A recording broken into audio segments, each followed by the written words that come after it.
Assalamualaikum warahmatullahi wabarakatuh. Perkenalkan, nama saya Muhammad Pradita Alvaro. Saya absen 21. Saya dari kelas 11 C2. Pada kesempatan kali ini, saya akan menjelaskan materi singkat mengenai detik-detik proklamasi kemerdekaan Indonesia, di mana ini merupakan tugas sejarah Indonesia yang diampu oleh Bapak Subagio selaku guru sejarah Indonesia di kelas 11 C2. Tanpa berlama-lama lagi, kita langsung saja masuk ke materinya. Kita semua mengetahui bahwa pada tanggal 17 Agustus tahun 1945 merupakan hari paling bersejarah bagi seluruh rakyat Indonesia. Mengapa?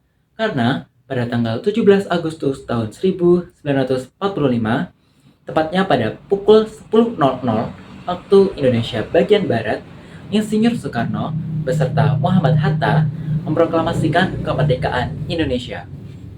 Hal ini tentunya menjadi harapan baru bagi Indonesia untuk bisa menjadi negara yang maju ke depannya dan terlepas dari penjajahan dari bangsa lain setelah waktu yang sangat panjang.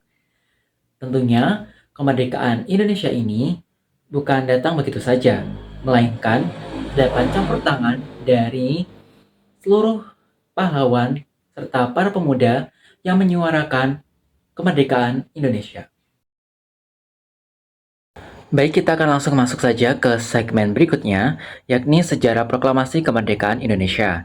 Melansir dari situs resmi Kementerian Pendidikan dan Kebudayaan, Kemendikbud, proklamasi kemerdekaan ini itu diawali dari kekalahan Jepang dalam Perang Dunia Kedua. Hal inilah yang nantinya Jepang itu menyerah kepada sekutu dan mengaku kalah.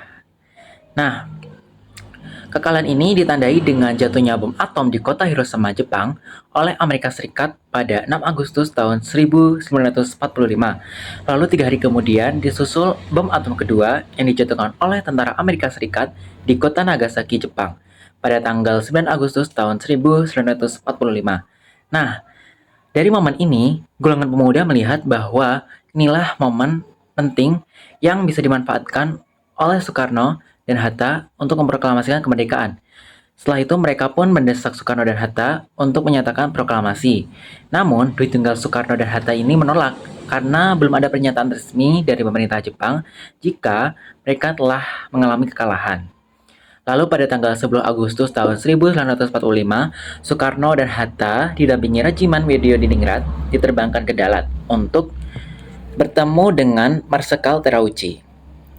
Lalu dilanjutkan pada tanggal 12 Agustus tahun 1945, Marsekal Terauchi mengumumkan jika Jepang sudah mengalami kekalahan dan pemerintah Jepang menyatakan segera memberikan kemerdekaan kepada Indonesia dan proklamasi kemerdekaan pun dapat dilaksanakan dalam beberapa hari. Lalu sesepulangnya dari Dalat, Soekarno dan Hatta ini diamankan para pemuda di bawah pimpinan Soekarni, Choirul Saleh, dan Wikana pada 16 Agustus tahun 1945.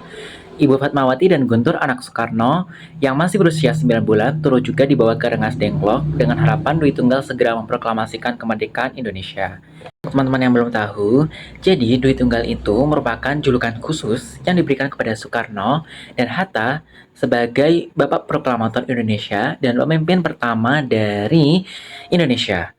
Jadi, Soekarno dan Hatta dianggap sebagai tokoh penting berjalannya proklamasi kemerdekaan Indonesia di masa awal-awal kemerdekaan Indonesia. Baik, kita lanjutkan lagi materinya.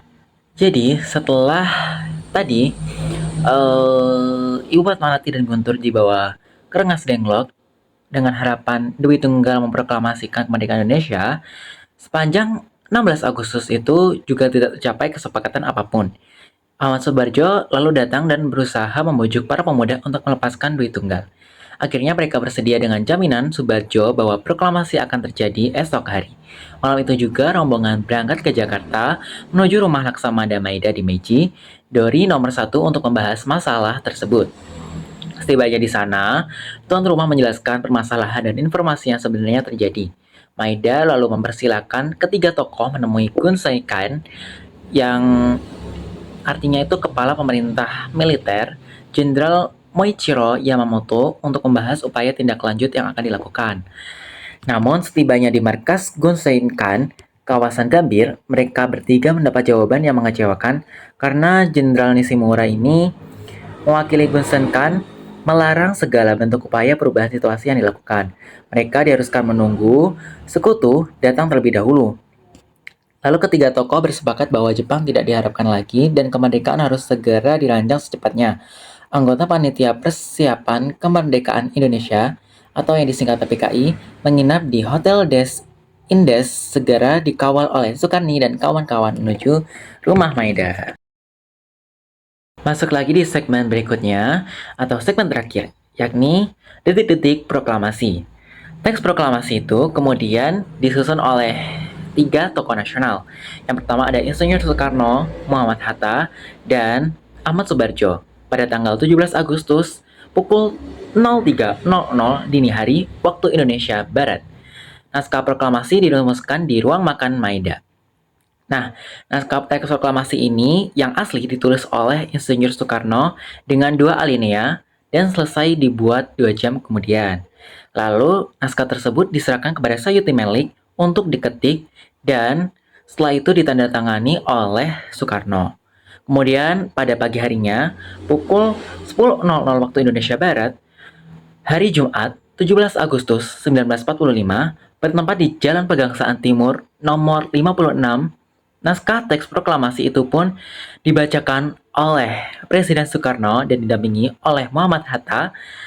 Pembacaan proklamasi ini dilakukan dalam suasana yang hikmat.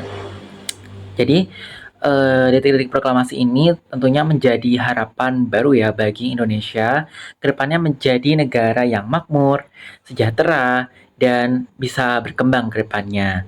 Lalu, bendera merah putih pun yang dijahit oleh Ibu Fatmawati dikibarkan oleh seorang prajurit peta bernama Latif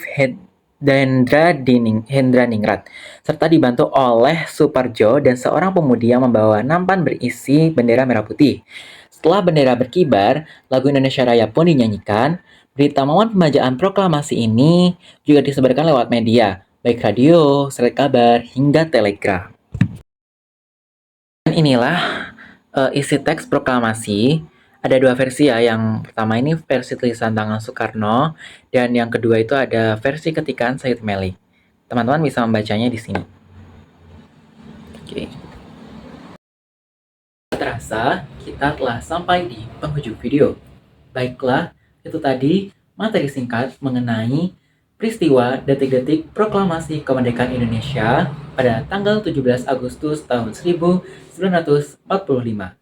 Saya pribadi memohon maaf sebesar-besarnya jika terdapat kesalahan kata atau mungkin ada beberapa materi yang saya ambil itu tidak relevan atau ada terdapat kesalahan dalam pengetikan dan sebagainya. Atas perhatiannya, saya ucapkan terima kasih banyak untuk semua teman-teman yang telah menonton video ini. Akhir kata, wassalamualaikum warahmatullahi wabarakatuh.